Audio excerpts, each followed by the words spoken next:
안녕하십니까. 8월 22일 월요일 말씀 묵상 함께 시작하겠습니다. 새롭게 시작되는 한 주에도 주님께서 은총을 내려주시고 오늘 하루 주님과 함께 동행하고 그 은혜를 깊이 느끼고 감사가 넘치는 하루 보내시기를 간절히 기도합니다.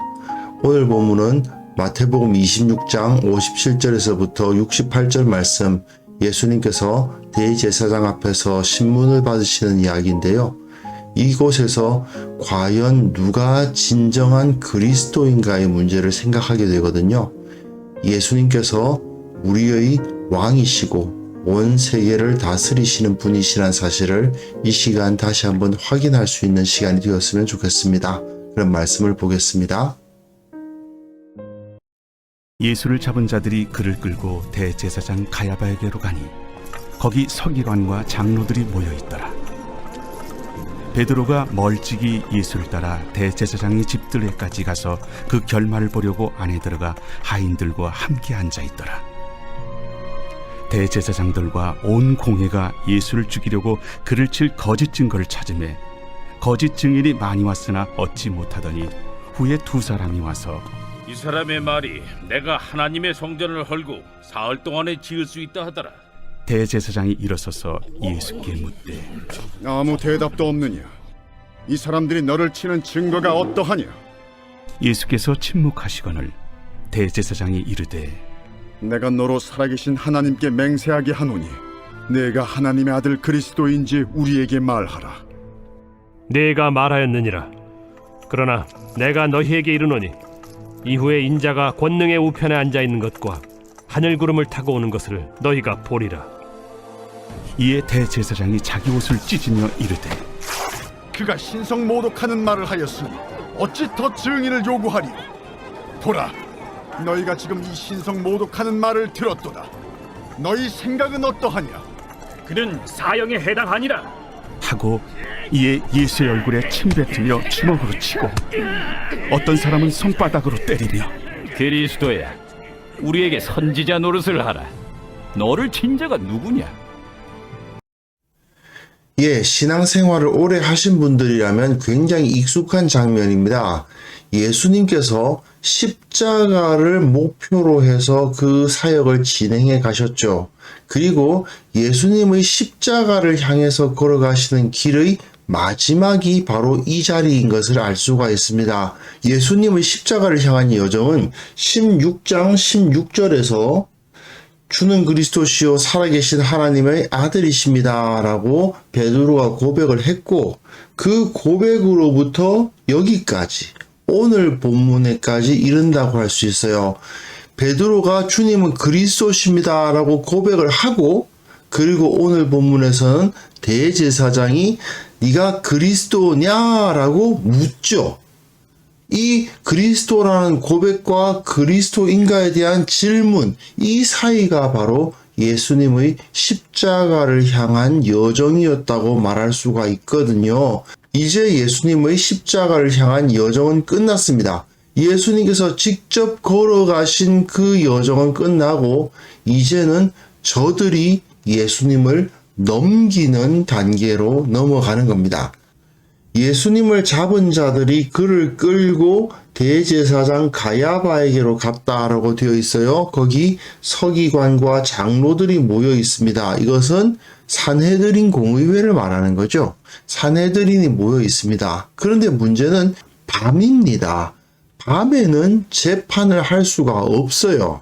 자, 누가복음의 경우는 예수님의 재판이 아침 일찍 일어났다라고 기록하고 있고, 마태복음이나 마가복음에서는 밤에 있었다라고 주장을 하는데 조금 이야기가 다르긴 합니다만은, 분명한 것은 마태나 마가가 이것이 밤에 이루어진 재판이었다고 기록함으로써 이 재판이 불법적인 것이었다라는 것을 드러내고 있다는 것, 그것이 중요합니다.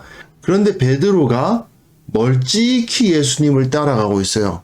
바로 예수님을 곁에서 따르지 못하고 멀찍이 따라간다는 것은 무엇을 의미하겠습니까? 우리에게 대입이 되죠.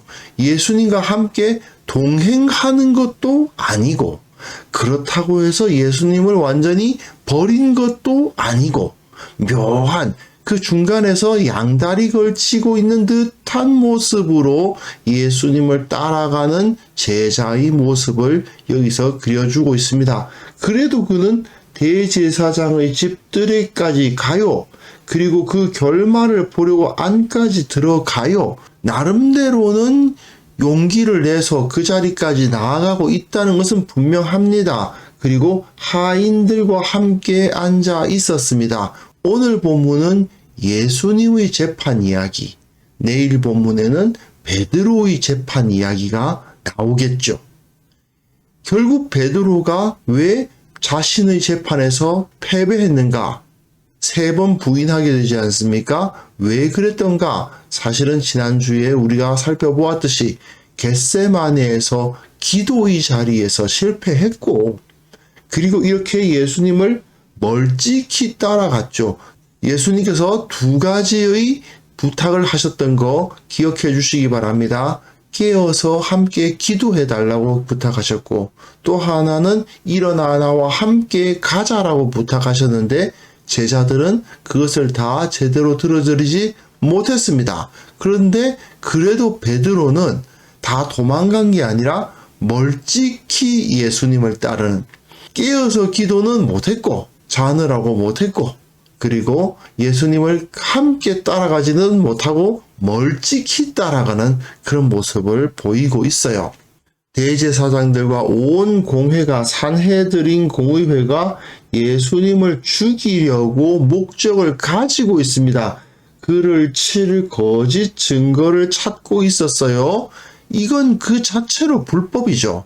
산헤드린 공의회는 재판을 위해서 모여 있습니다. 그런데 어떤 사람의 죄를 미리 정해놓고 목적 자체가 예수님을 죽이려는 데 있는 거예요.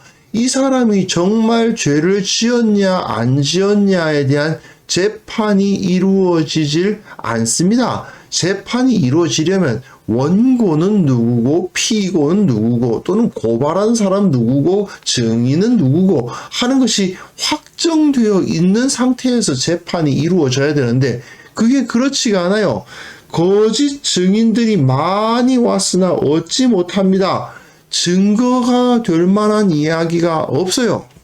그래도 그 중에 증거가 될 만한 것이 2사람이 왔는데 이 사람의 말이 내가 하나님의 성전을 헐고 사흘 동안에 지을 수 있다 하더라 하니 이 말을 하는 것이 그래도 좀 증거 같은 증거, 증언 같은 증언이었다라는 것을 보여줍니다.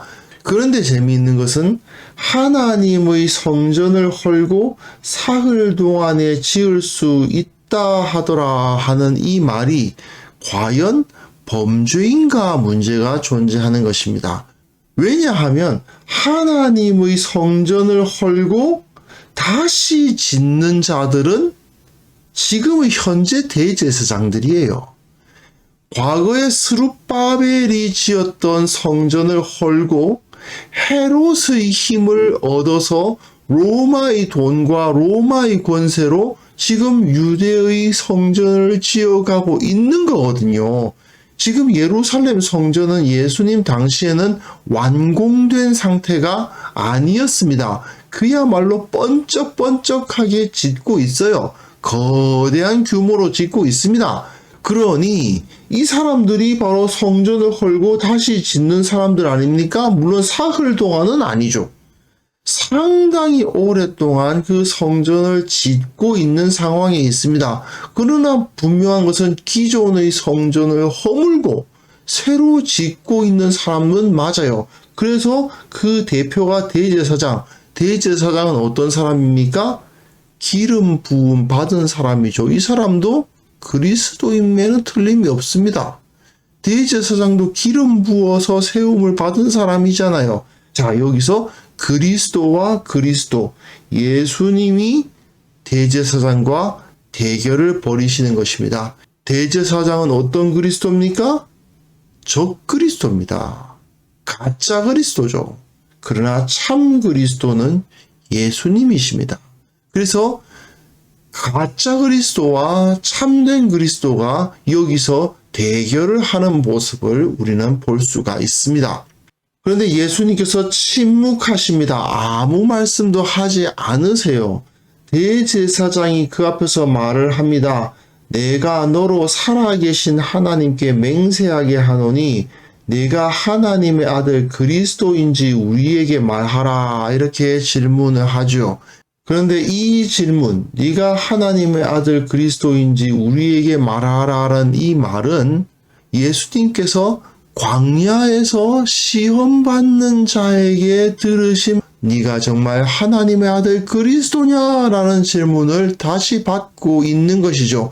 사실은 지금 대제사장은 예수님께서 광야에서 시험받으셨을 때 그 시험하는 자와 동일한 모습을 보이고 있는 것입니다. 그때 예수님께서는 네가 말하였느니라. 내가 너희에게 이르노니 인자가 권능의 우편에 앉은 것과 하늘 구름을 타고 오는 것을 너희가 보리라. 예수님이 바로 하나님의 아들, 신적 권위를 가지고 계신 분이라는 사실을 여기서 드러내주고 계신 거죠. 이것이 바로 초대교회의 신앙 고백이었습니다. 주님께서 하늘에 오르사 하나님 우편에 앉아 계시다가 저리로서 산자와 죽은 자를 심판하러 오시리라. 그 메시지가 바로 여기에 나타나는 거죠. 이 사실을 믿으면 구원을 받고 이 사실을 믿지 않으면 심판을 당할 것입니다. 그러나 이 말씀에 대해서 대제사장은 어떤 반응을 보입니까? 자기 옷을 찢으며 이르되 그가 신성모독하는 말을 하였다라고 말하고 있습니다. 그러면서 어찌 더 증인을 요구하리요? 사실은 이것은 굉장히 비합리적인 이야기입니다. 왜냐하면 지금 예수님을 현행범으로 체포하겠다는 이야기와 같은 말이에요. 보라, 너희가 지금 이 신성모독하는 말을 들었도다라고 말하고 있잖아요. 그러니까 예수님이 지금 이 자리에서 범죄를 저질렀다, 그 말이에요. 그러면 예수님을 산헤드린 공의회로 끌고 온 건 누굽니까? 대제사장과 그 따르는 자들이잖아요.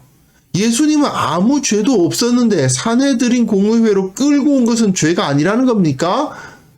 무죄한 사람을 끌고 와가지고는 죄가 있다고 누명을 씌운 거 아닙니까? 검과 몽치를 들고 예수님을 끌고 왔잖아요. 그것 자체가 범죄입니다. 그런데 대제사장은 예수님이 신성모독을 했다는 거예요. 예수님이 정말 신성모독을 하신 건지 아닌지는 그 말씀이 참이냐 거짓이냐에 의해서 결정나는 거지, 그 말씀 자체가 진정으로 신성모독이냐? 아니죠. 나는 못 믿겠다, 이 말입니다. 예수님의 말씀을 믿지 않는다. 그러고 끝나야 되는데 내가 믿지 않으니까 너는 틀렸고 고로 너는 신성모독이야. 이렇게 엉터리 논리를 진행해 나가는 것입니다.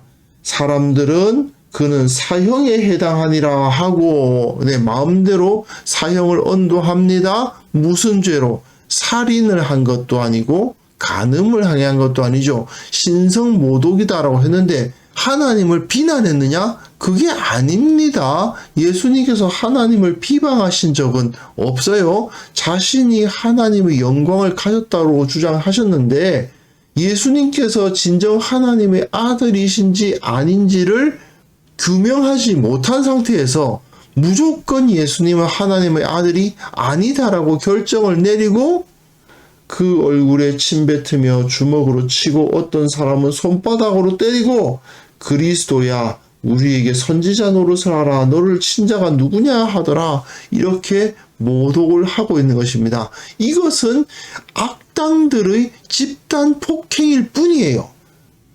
적그리스도인 대제사장이 주도하는 의인에 대한 악당들의 집단 폭행이 산헤드린 공의회에서 이루어졌다라는 것을 여기서 볼 수가 있습니다. 오늘 본문에서 예수님께서는 적그리스도의 거처이고 정말 강도들이 본거지죠. 그곳에서 자신은 그리스도이심을 밝혀주셨습니다. 광야에서 시험을 받으실 때도 마찬가지고 빌립보 가이사랴에서 베드로의 고백을 들으실 때도 마찬가지고 예수님께서는 그 그리스도의 진정성을 온전히 드러내어 주시고 온 땅을 구원하실 분이심을 우리에게 사람들에게 나타내어 주셨습니다. 그러므로 우리는 주님께서 하늘에 오르사 전능하신 하나님 우편에 앉아 계시다가 저리로서 산자와 죽은 자를 심판하러 오실 분임을 믿어야 합니다.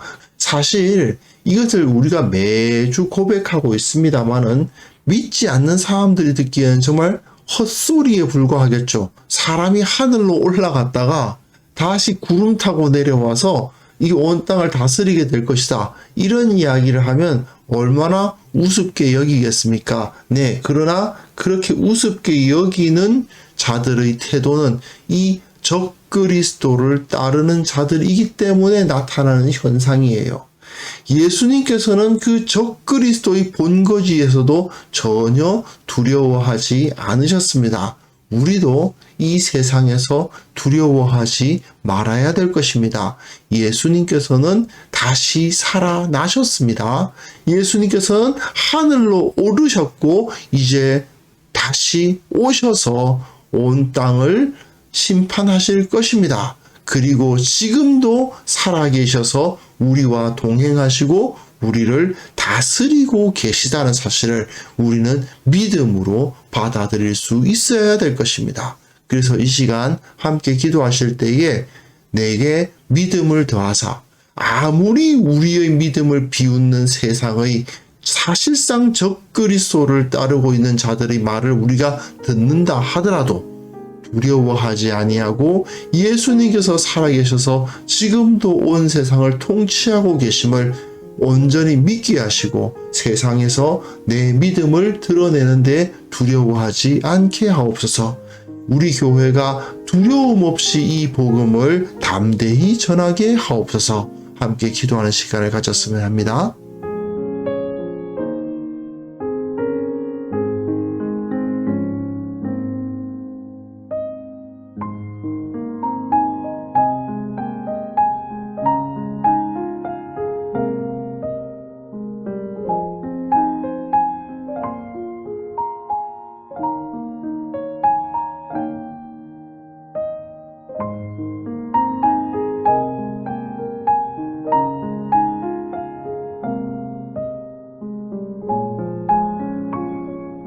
거룩하신 하나님 아버지, 주님께서 하늘에 오르시고 전능하신 하나님 우편에 앉아 계시고 곧 산자와 죽은 자를 심판하러 오시리라는 것을 온전히 믿게 하옵소서. 이 믿음으로 세상을 두려워하지 아니하고 참된 신앙으로 세상을 이겨나갈 수 있도록 도와주옵소서. 아무리 불신자들이 우리의 믿음을 비웃으며 조롱한다 하더라도 그 앞에서 예수님은 살아계시고 지금도 통치하시고 계시다고 담대히 고백할 수 있는 참된 신앙인으로 우리를 만들어 주시기를 원하옵고 바랍니다. 주님, 이 교회가 두려워하지 않도록 도와주시고 예수님께서 지금도 다스리고 계시다는 사실을 담대히 세상에 전하는 공동체가 되게 하시고 또한 성령께서 그 가운데서 역사하사 그들 가운데 예수님을 영접하고 예수님께 돌아오는 역사가 일어나게 하여 주옵소서. 하나님 아버지, 이 나라를 불쌍히 여겨주시옵소서. 주님의 통치를 받고 주님을 받아들임으로 말미암아 이렇게 복을 받은 이 한반도가 참으로 주님을 떠남으로 말미암아 많은 고통을 받고 어려움을 당할 수 있음을 주님 앞에 고백합니다. 주님께서 통치하셔야만이 이 나라가 살 수 있다는 것을 우리가 다시 한번 깨닫고 예수 그리스도의 참된 복음을 세상 가운데 전파함으로 말미암아 이 땅이 참으로 하나님의 나라로서 하나님께서 주시는 복락과 안식을 누리는 땅으로서 성장해 나갈 수 있도록 도와주옵소서. 아버지께서 붙들어 주시고 아버지께서 이 민족을 책임져 주시기를 원하옵고 바랍니다. 아버지, 오늘 하루도 주님께서 우리와 동행하시고 그 길을 보여주시고 두려워하지 않도록 도와주시고 주님께 영광을 돌리며 하루를 살아갈 수 있도록 도와주시고 무엇보다도 주님과 함께 주님과 동행하기를 기뻐하는 우리 모두가 되게 하여 주옵소서. 예수님의 이름으로 기도합니다. 아멘.